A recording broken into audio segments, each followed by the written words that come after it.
Hola, sean bienvenidos a un nuevo video del Rincón Antediluviano y pues en esta ocasión y en consonancia con el video anterior hablaremos brevemente sobre el método de la clarificación que Husserl expone en el libro tercero de Ideas y justamente pues en el capítulo cuarto que lleva este título.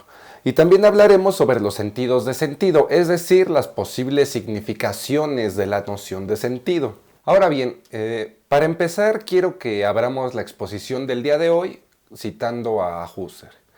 Y bueno, pues en la página 106 nos dice lo siguiente: la ciencia radical exige rigor radical, el cual exige a su vez iluminar lo más perfectamente posible el método de la clarificación. Pero preguntémonos justamente en qué consiste el método de la clarificación. Husserl va a distinguir entre clarificación y explicitación como dos métodos distintos, planteando cómo y de qué manera lo distintivo de la fenomenología es ser un método, y en particular un método de clarificación.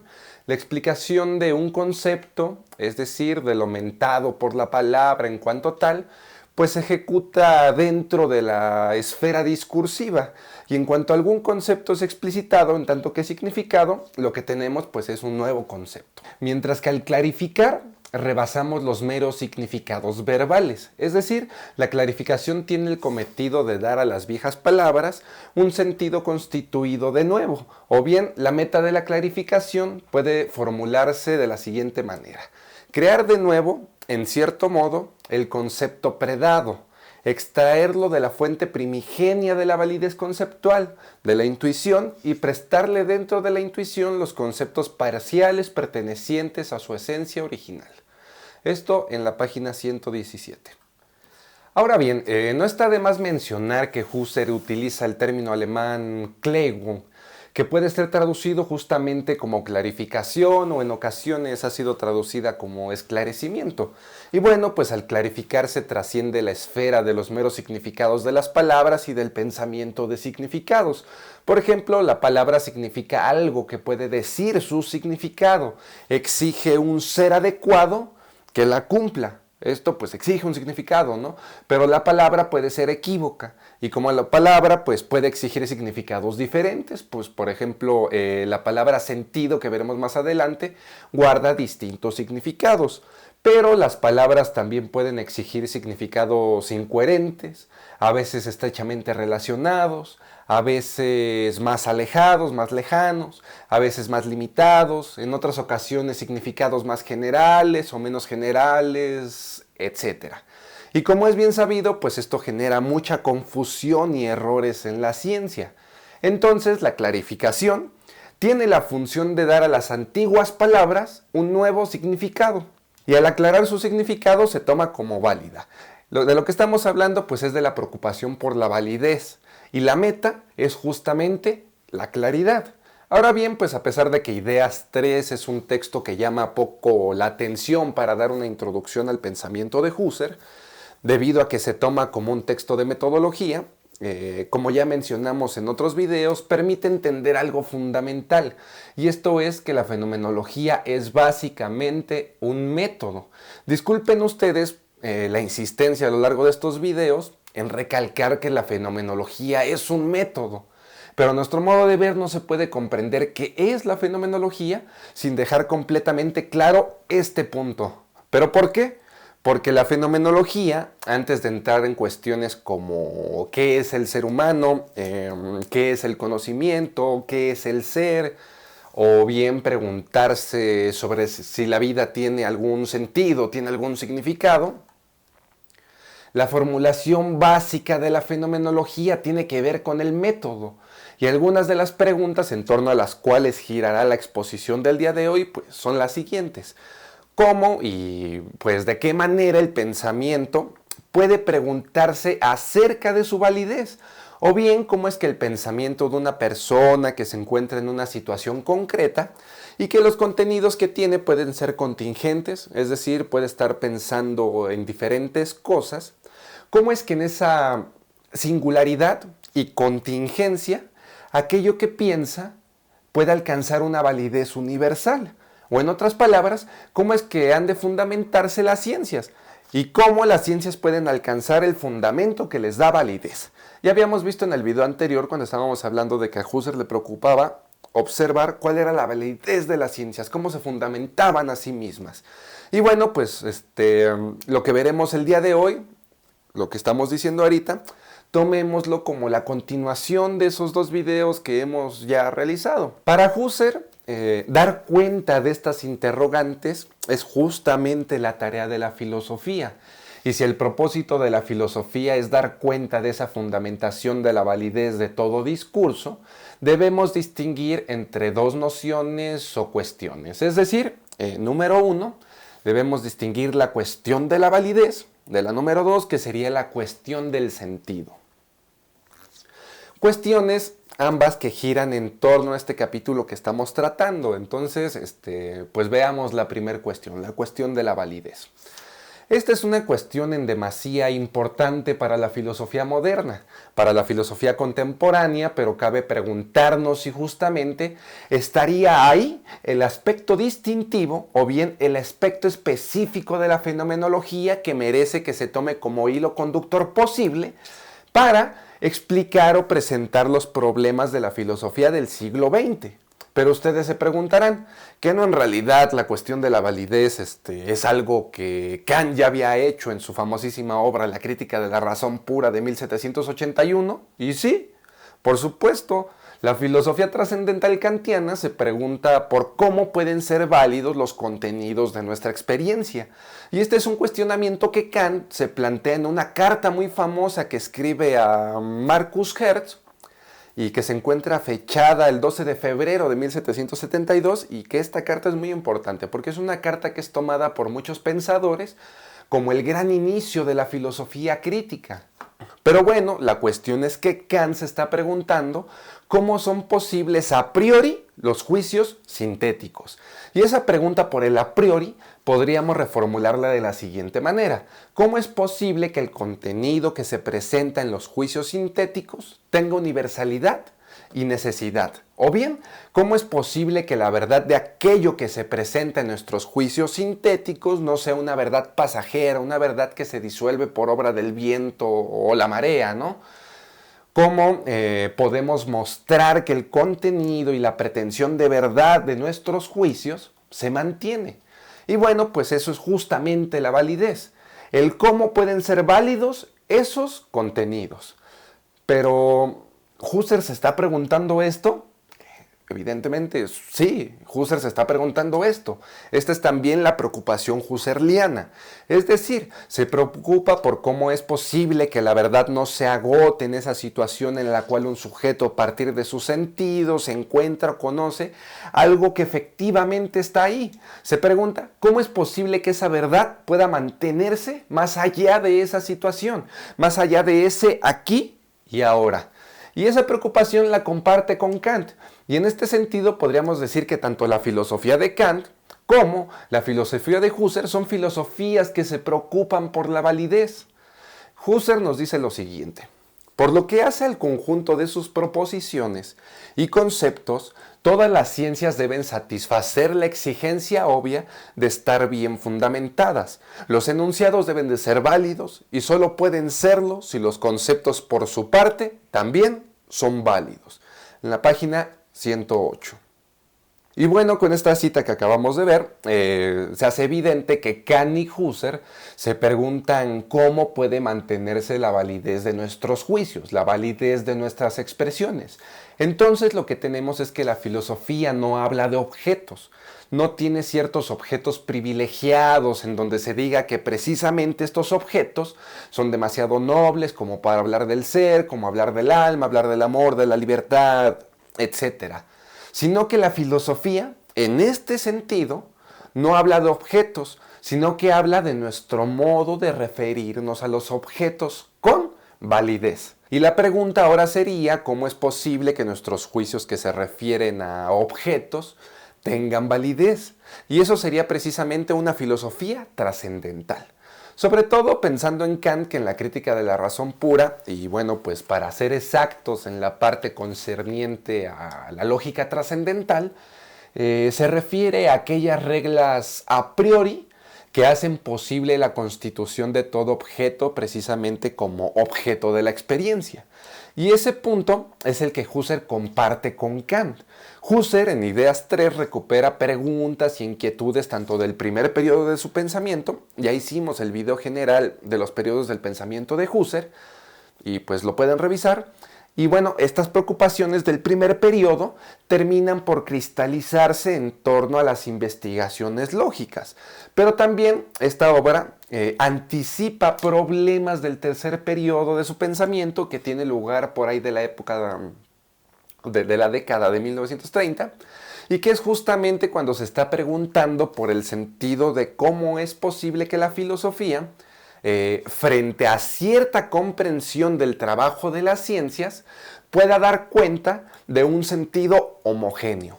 Es decir, cómo puede dar cuenta de un sentido unificado a todo aquello que vivimos y evitar que ese sentido se pierda o que ese sentido se disuelva.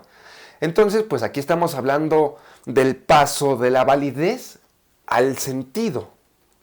Pero cabe preguntarse ahora, pues, ¿qué noción de sentido está utilizando Husserl? Y bueno, pues hasta el momento, implícitamente, hemos comprendido la noción de sentido como significado, es decir, como aquello que define que algo sea, como aquello que define, por ejemplo, este libro, y que sea precisamente un libro y que cuando yo digo libro, yo sepa que efectivamente es un libro. Es decir, aquello que define que algo sea. Pues Jean Grondin, en su obra Del sentido de la vida, y específicamente en el capítulo que se titula El sentido del sentido, distingue 4 sentidos de sentido. El libro pues lo pueden descargar aquí en el enlace que he dejado en la descripción para que lo consulten. Y bueno, pues hablemos de estos 4 sentidos de sentido. Y el primer sentido de sentido es la dirección de un movimiento, como el sentido de las agujas del reloj que giran hacia la derecha, o el sentido de la corriente de un río que baja, o el sentido direccional de la vida en el curso que se extiende del nacimiento hacia la muerte. Y bueno, pues este sentido de sentido se refiere precisamente a las siguientes preguntas: ¿a dónde vamos y hacia dónde nos dirigimos?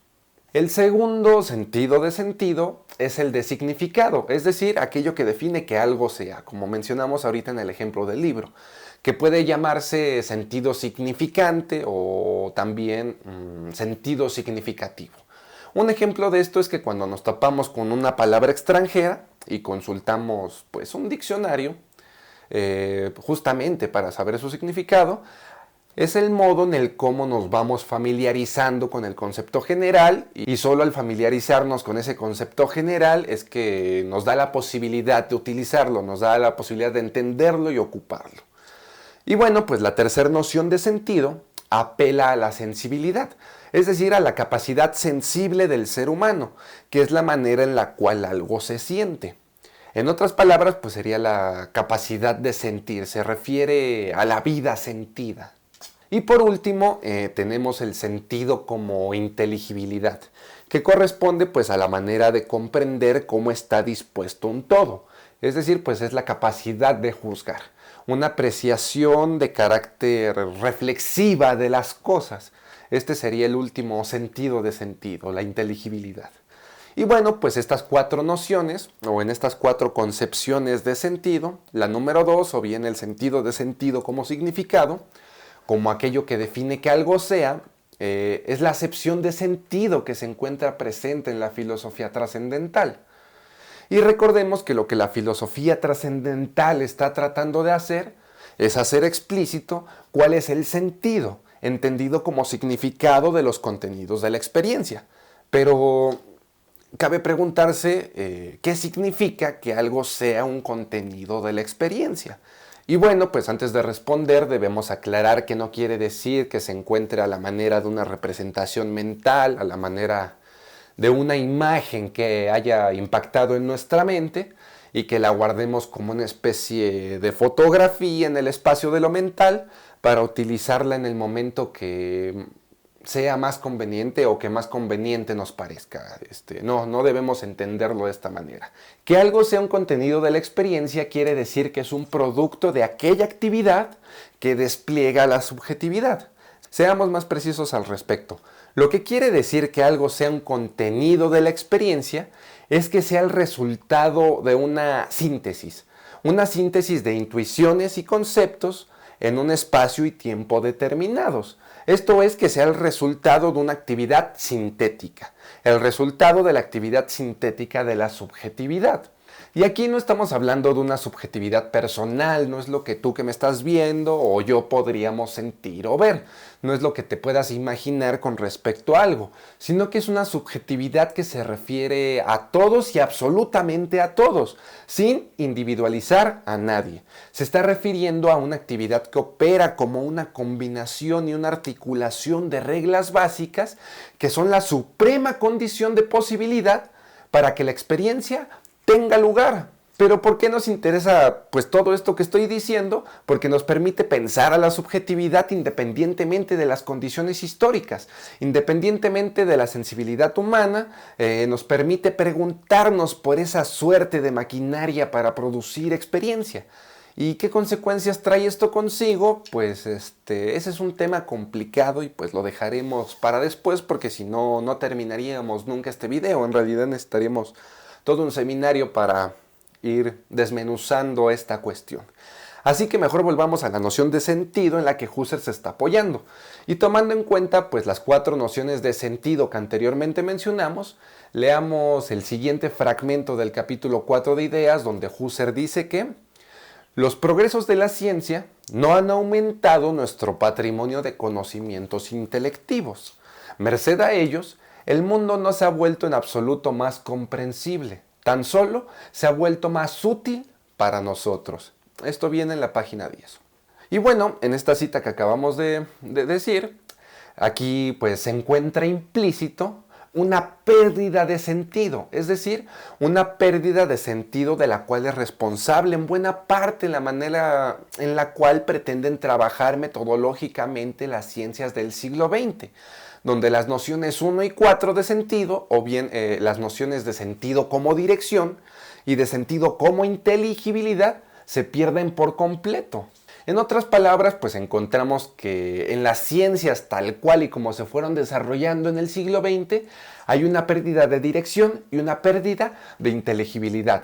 Pero preguntémonos qué consecuencias tiene esto, qué consecuencias trae consigo la pregunta por la pérdida del sentido. Y bueno, pues en la actualidad las ciencias nos dan mucha información útil respecto de cualquier cosa.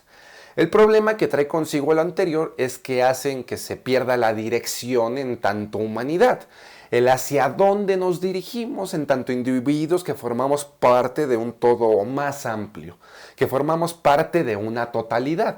Pero también ocurre una pérdida de inteligibilidad, es decir, pues no sabemos cómo orientarnos en ese mundo. Esta situación pues la describe muy bien José Ortega y Gasset cuando nos habla de lo que él denomina el bárbaro ilustrado. ¿Y quién es el bárbaro ilustrado? Bueno, pues es una persona que en su disciplina, pues no sé, ya sea la biología, medicina, ingeniería, física, etcétera, te puede hablar con lujo de detalle del asunto que le corresponde. Te puede hablar con una precisión digna de admirar, con una precisión digna de los mismos dioses. Por ejemplo, pues en el caso del médico, cuando te habla de la diabetes tipo 2, te dice que se desarrolla cuando el cuerpo se vuelve resistente a la insulina, o bien que cuando el páncreas deja de producir suficiente insulina, aparece este tipo de diabetes.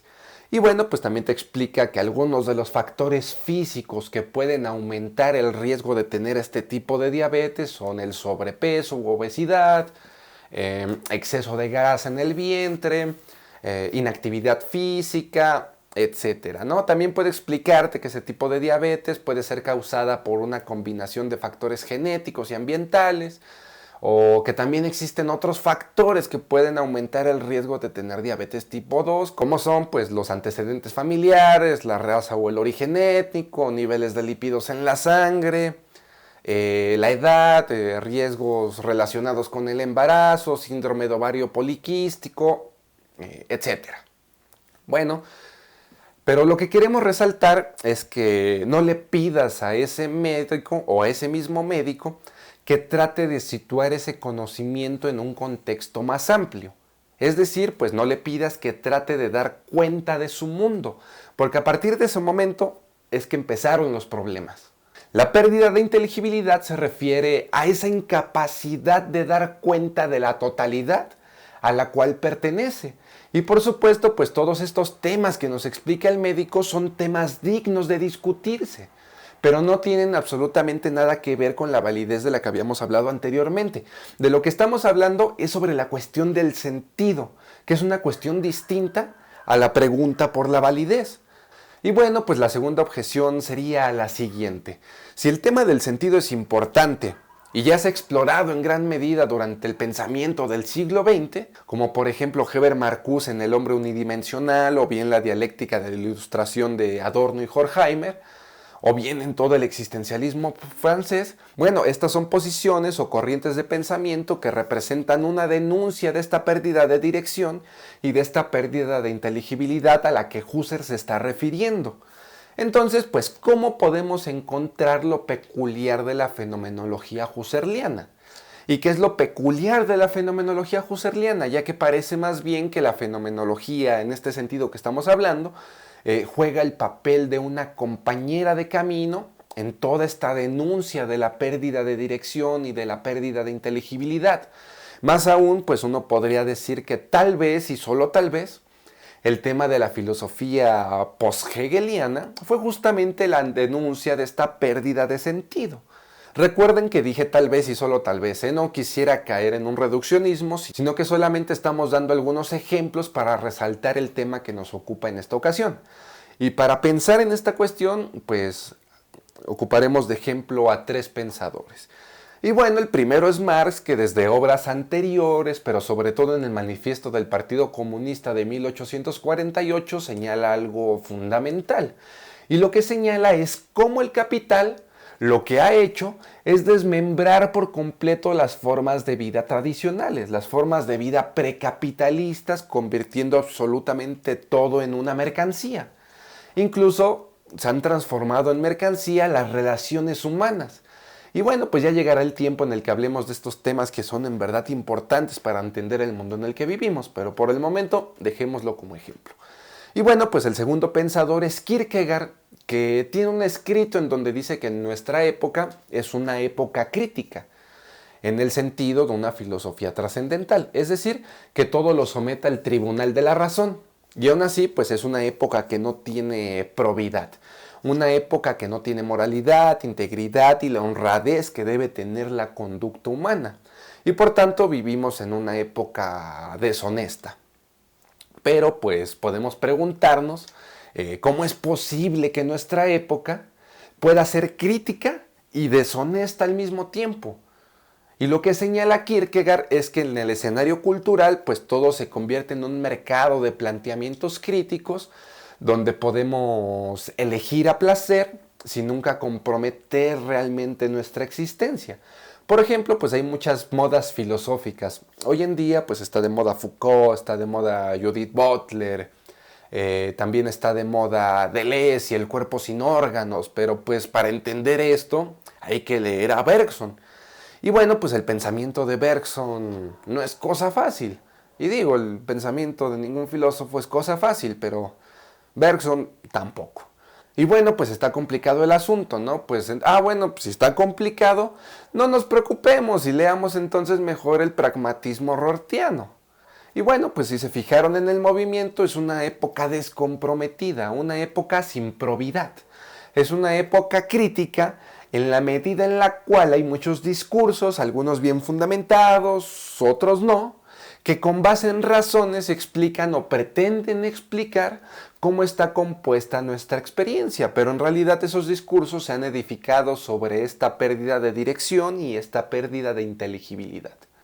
Y bueno, pues en el escrito de Kierkegaard, conocido como el Postscriptum a las migajas filosóficas de 1844, si no me equivoco, encontramos que Kierkegaard menciona que el problema de la filosofía no es que sea falsa, No es que lo que diga no sea racional o no es que no esté críticamente fundamentado, sino que pues el problema es similar al de un viajero que tiene que hacer un recorrido, digamos, por México y pues necesita un mapa para orientarse en el país. Pide un mapa de México, pero lo que le entregan es un mapa de América. Es decir, el mapa no le da una dirección. Necesita uno de México para orientarse, no uno más general como el de América. Y bueno, pues el tercer pensador es Nietzsche, en donde encontramos que uno de los sentidos del nihilismo es precisamente que aquellos valores que impulsaban a la cultura europea pues han perdido validez. Toda su fuerza y pues toda su motivación se ha perdido. ¿Pero por qué? Justamente por este proseguir de los valores de la investigación racional crítica y de discusión propia de la cultura europea. La frase más famosa de Nietzsche, la de Dios ha muerto y nosotros lo hemos matado, no quiere decir que Dios no existe, sino que en la medida en la cual hemos desarrollado una forma de vida moderna, a su vez hemos socavado esos elementos comunitarios y religiosos con base en los cuales se llevaba a cabo la vida. Los socavamos porque somos modernos y sometemos todo a la pregunta de cómo puede tener validez en tanto conocimiento. Y bueno, pues en esa forma es como la modernidad quiere seguir viviendo, quiere tener las convicciones culturales que le daba el cristianismo, pero al mismo tiempo quiere llevar una forma de vida que socava sus propios fundamentos. Pero pues bueno, ¿cuál es el resultado de todo esto que estamos diciendo? Pues que ese nihilismo se manifiesta en una pérdida de dirección y una pérdida de inteligibilidad. Ahora bien, regresemos a la fenomenología husserliana y preguntémonos ¿qué hace? ¿Qué hace la fenomenología husserliana?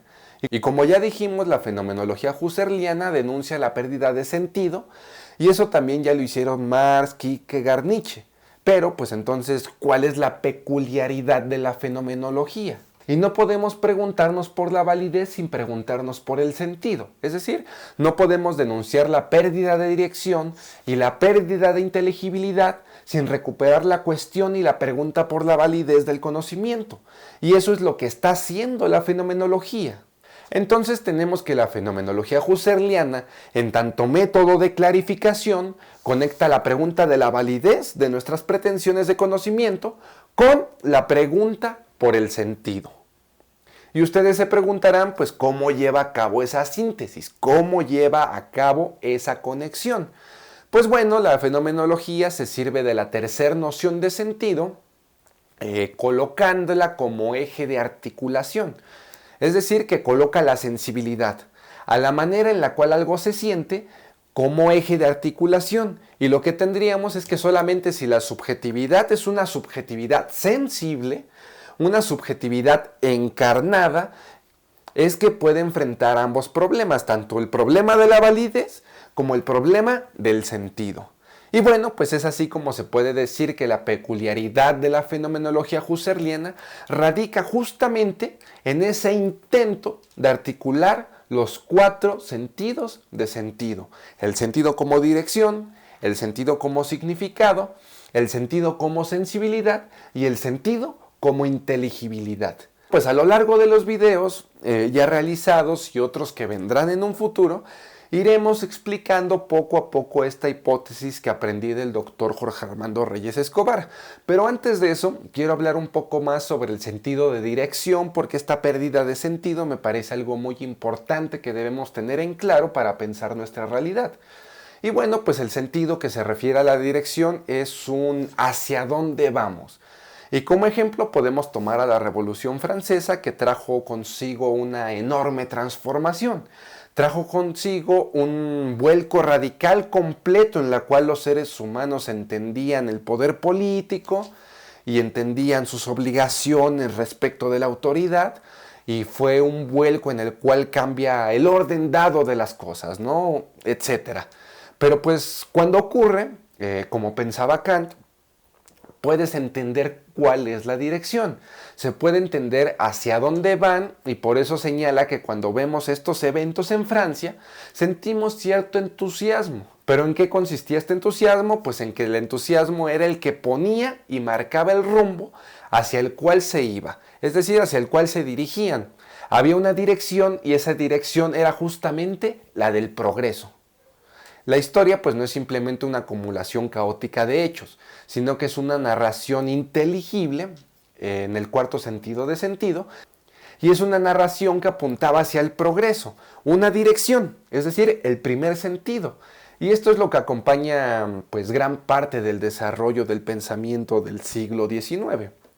Y bueno, pues un segundo ejemplo, un último ejemplo para ilustrar este sentido de dirección es que cuando Marx y su familia deben emigrar a Londres porque la policía estaba tras sus huellas, porque la policía estaba tras sus espaldas para arrestarlo, Jenny, pues la esposa de Marx, por esa época escribe una carta a su madre donde le explica que se van a ir a vivir a Londres durante un periodo de tiempo y que cuando las cosas cambien con la revolución, pues será posible su regreso a casa, ¿no? Y bueno, pues lo que destaca de todo esto que les estoy diciendo es que Jenny está convencida. Jenny tiene clara la dirección, tiene claro que aunque la revolución ha tenido contratiempos y aunque la revolución, el camino de la revolución se ha puesto algo complicado, aún así es absolutamente inevitable que ocurra. Y esa es la dirección. ¿Hacia dónde se dirigían? Hacia la revolución. Y solamente pasando la revolución, esa dirección podrían volver a casa. Entonces, pues cuando decíamos que la dirección es un hacia dónde vamos, se puede notar claramente en estos ejemplos que acabamos de utilizar. La capacidad de indicar el movimiento hacia el cual se dirige la cultura, los acontecimientos políticos que no necesariamente tienen que ser buenos, eso es la dirección. Creo que con esto pues ya ha quedado más claro esa pérdida de sentido en torno a la dirección de la que hablamos en esta ocasión y el hacia dónde vamos. Pero por el momento pues me parece que el video ya es demasiado largo y estos temas que son complicados uno debe pensarlos poquito a poquito, debe irlos desmenuzando. Y bueno, pues espero que el video les haya gustado y les pido por favor que compartan para llegar a más personas con el fin de que el canal crezca poco a poquito. Y bueno, pues eso es todo de mi parte, eso es todo por el día de hoy. Agradezco que se quedaran hasta el final y pues no me queda más que decir. Hasta la próxima.